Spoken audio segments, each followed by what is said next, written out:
মধ্যরাত একটি অদ্ভুত সময়। পৃথিবী তখন নিস্তব্ধ।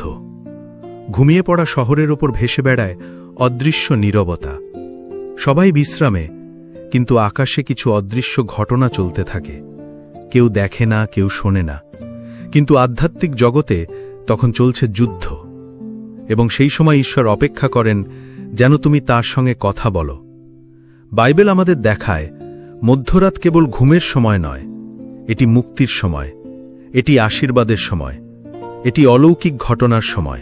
প্রেরিত 16 অধ্যায়ে আমরা দেখি পল আর শীল বন্দিশালায় আটকে আছে, তাদের হাত পা শৃঙ্খলে বাঁধা, কিন্তু তারা হার মানেনি।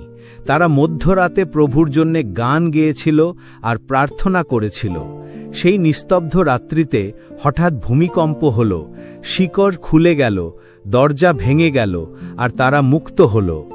এই ঘটনা প্রমাণ করে যে ঈশ্বর মধ্যরাতে তার সন্তানের ডাক শুনতে পান। কিন্তু কেন ঈশ্বর এই সময়কে বেছে নেন? কারণ মধ্যরাত এমন সময় যখন মানুষের নিজের শক্তি আর সামর্থ্য ভেঙে যায়, মানুষ অসহায় হয়ে পড়ে। যখন আর কারো সাহায্য নেই, তখনই স্বর্গের সাহায্য আসে।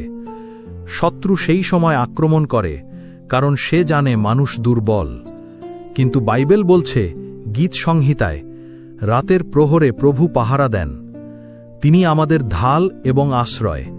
তুমি হয়তো অনেকবার অনুভব করেছ, যখন সবার চোখে ঘুম, তখন তোমার চোখে ঘুম আসে না।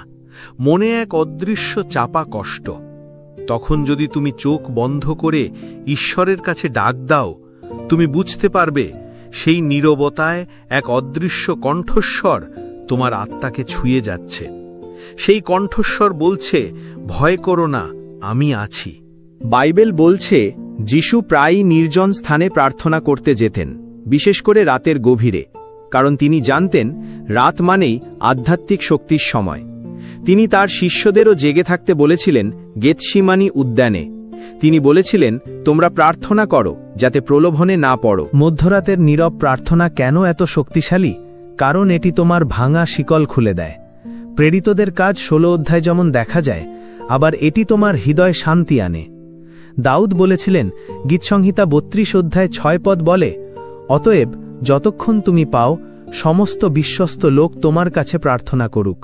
নিশ্চয়ই প্রবল জলরাশির উত্থান তাদের কাছে পৌঁছাবে না। যখন তুমি মধ্যরাতে ডাক দাও, তখন তুমি শত্রুর অন্ধকার শক্তিকে ভেঙে দাও। কারণ বাইবেল বলছে ইফিসীয় 6 অধ্যায় 12 পদে, আমাদের যুদ্ধ রক্তমাংসের বিরুদ্ধে নয়, বরং আকাশস্থ শাসন কর্তৃপক্ষ ও অন্ধকারের আধিপত্যের বিরুদ্ধে। তাই রাতের সময় প্রার্থনা মানে সরাসরি যুদ্ধ, এবং সেই যুদ্ধে ঈশ্বর তোমার পক্ষ নেন।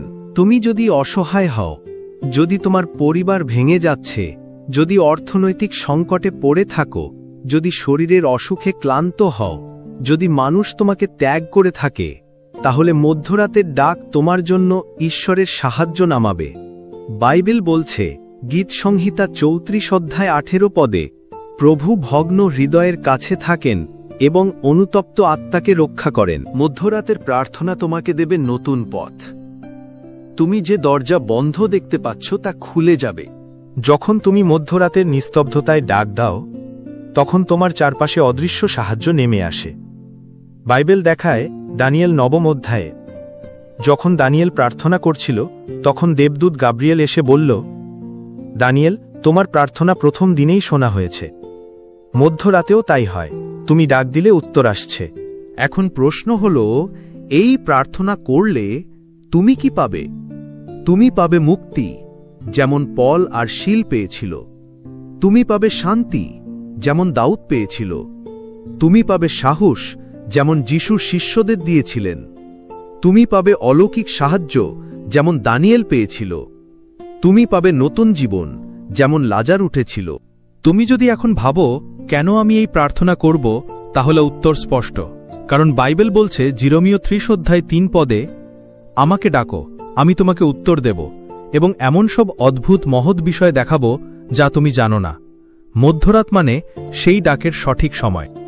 তুমি কি বুঝতে পারছো আজ রাত তোমার জন্য বিশেষ হতে পারে? আজ রাত তোমার শৃঙ্খল ছিঁটতে পারে? আজ রাত তোমার কান্না হাসিতে বদলে দিতে পারে? আজ রাত তোমার ভয় সাহসে বদলে দিতে পারে। আজ রাত তোমার অন্ধকার আলোতে রূপ নিতে পারে। হয়তো তুমি বলছো, আমি খুব একা, আমার পাশে কেউ নেই। কিন্তু বাইবেল বলছে, যিশাইয় 41 অধ্যায়ে 10 পদে, ভয় করো না, আমি তোমার সঙ্গে আছি। হতাশ হয়ো না, আমি তোমার ঈশ্বর। আমি তোমাকে শক্তি দেব, তোমাকে সাহায্য করব, আমার ধার্মিক ডান হাতে তোমাকে স্থির রাখব। তুমি কি শুনতে পাচ্ছ সেই অদৃশ্য ডাক? তুমি কি শুনতে পাচ্ছ সেই স্বর্গীয় ফিসফিসানি? মধ্যরাতের নীরবতায় তোমার জন্য অপেক্ষা করছে এক অদৃশ্য হাত, এক আশীর্বাদের ধারা তোমার জীবনের গল্প পাল্টে দিতে পারে, যদি তুমি সেই নীরবতাকে গ্রহণ করো। চোখ বন্ধ করো আমার বন্ধু, গভীর নিঃশ্বাস নাও। অনুভব করো তোমার ভেতরের ভারী চাপ ধীরে ধীরে